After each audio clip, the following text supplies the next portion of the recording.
জয় হিন্দ বন্ধুরা, আপনি কি কল্পনা করতে পারেন যে ট্যুরিস্ট ভিসা নিয়ে ব্রিটেন থেকে আসা কিছু লোক ভারতের সাংবাদিক সেজে রিপোর্টিং করছিল? যখন এদের তদন্ত করা হলো তখনই জানা গেল যে এই ব্যক্তিরা কোনো অফিসিয়াল অনুমতি ছাড়াই ভারতের অত্যন্ত সংবেদনশীল এলাকাগুলোতে শুটিং করছিল, এমনকি ইন্টারভিউ নিচ্ছিল। তাহলে এরা কি আদৌ সাংবাদিক ছিল নাকি অন্য কিছু? বর্তমানে এই প্রশ্নটাই তদন্তকারী সংস্থাগুলোকে ভাবিয়ে তুলেছে এবং এই বিষয়টি নিয়ে ভারত ও ব্রিটেনের মধ্যে উত্তেজনা তুঙ্গে। এমনকি এই ইস্যুতে এস জয়শঙ্কর সাহেব ব্রিটিশ পার্লামেন্টের এক সদস্যকে কড়া ভাষায় ধমকও দিয়েছেন।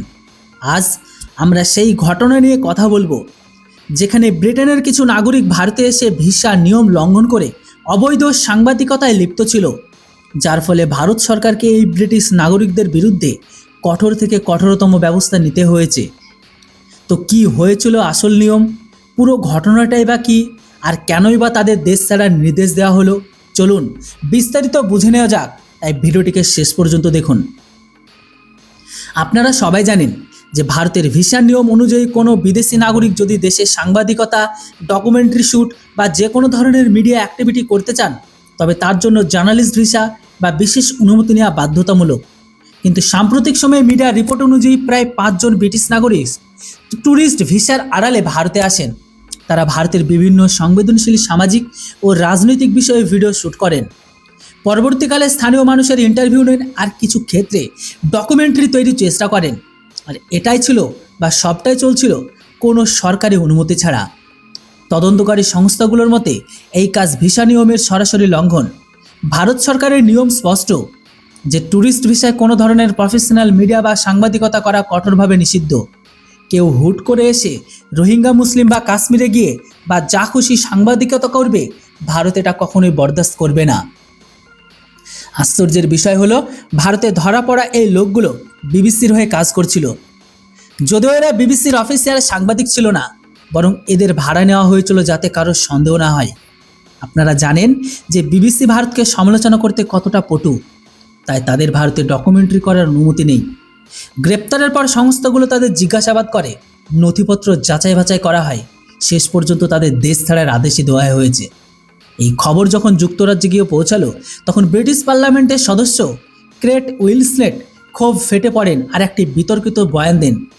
তিনি বলেন যে ভারতের কাণ্ডজ্ঞান নেই যে বিদেশি পর্যটকের সাথে কেমন ব্যবহার করতে হয়। কেউ ক্যামেরা নিয়ে শুটিং করলেই সে যে রিপোর্টিং করছে এমনটা নয়। তারা হয়তো সোশ্যাল মিডিয়ার জন্য ভ্লগও বানাচ্ছিল। কিন্তু ভারতীয় সংস্থাগুলো কিছু না বুঝেই তাদের গ্রেপ্তার করে তদন্ত শুরু করে দিল। কেউ কি অতিথিদের সাথে এমন ব্যবহার করে? এটাই কি ভারতের অতিথি দেবভব? এই মন্তব্যের জবাবে জয়শঙ্কর সাহেব পাল্টা বলেন যে ভারতের আজও অতিথিদের ভগবানের মতো পুজো করা হয়, তবে শর্ত হলো অতিথিদের আচরণ যেন রাক্ষসের মতো না হয়। জয়শঙ্কর সাহেব কেটকে সাফ জানিয়ে দেন যে আপনাদের লোক হাতে নাতে ভুল রিপোর্টিং করতে ধরা পড়েছে। তাদের ক্যামেরা থেকে উদ্ধার করা ভিডিওতে স্পষ্ট দেখা যাচ্ছে যে তারা মানুষের মুখ দিয়ে কী বলানোর চেষ্টা করছিল এবং কী উদ্দেশ্যে ডকুমেন্টারি বানাচ্ছিল, যাতে এখানকার মানুষের মনে বিষকে ঢোকানো যায়। এর আগেও 2 জন ব্রিটিশ নাগরিককে ইসরায়েল বিরোধী পোস্টার লাগাতে গিয়ে ধরা হয়েছিল।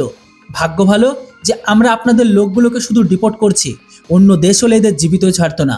তাই দোষ আমাদের নয়, দোষ আপনাদের লোকেদের। পার্লামেন্টের সদস্য হিসেবে আপনার মুখে এমন মন্তব্য একদমই মানায় না। জানি না বিবিসির ভারতের সাথে কি শত্রুতা, ভারতের ভালো কিছু হলেই তাদের পেটে তো একদমই হজম হয় না। বাকি আপনারা জানান যে এই বিদেশিদের এমন আচরণের জন্য কি শাস্তি হওয়া উচিত? কমেন্ট করে আপনার মতামত অবশ্যই জানান। আর হ্যাঁ, ভিডিও আর ইনফরমেশন ভালো লাগলে চ্যানেলটিকে কেউ সাবস্ক্রাইব করতে ভুলবেন না। Thanks for watching. জয় হিন্দ, বন্দে মাতরম।